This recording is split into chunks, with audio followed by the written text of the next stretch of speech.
Dito na naman tayo sa isang unit guys. Ang issue na naman itong isang 10 wheelers, turbo. Turbo guys, yan o. Ayan, turbo ang issue. Tingnan mo guys. Yan o. Walang nut guys. Oh, kaya kumakalansing na pag pinapaandar. Yan o. Tingnan mo, kitang kita yan guys, walang nut. Yan. Turbo to guys, turbo. Walang nut. Baka nakain na dito sa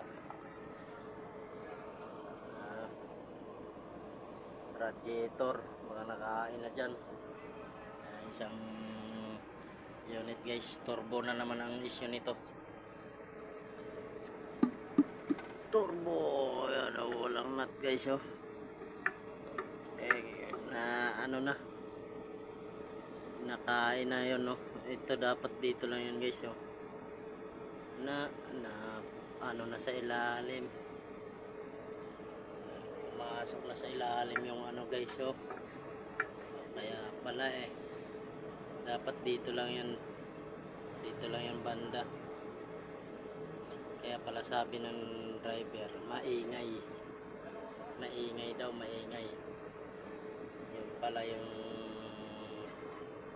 pala ng turbo guys. Yan, tingnan mo, kitang kita guys, wala nang nut. Tapos na siya, parang nahila na siya pa ilalim. Bago pa daw yan guys, bago pa daw yan na turbo. 25,000 daw yan, bago yan oh. Nasira ang turbo, impas ang 25K.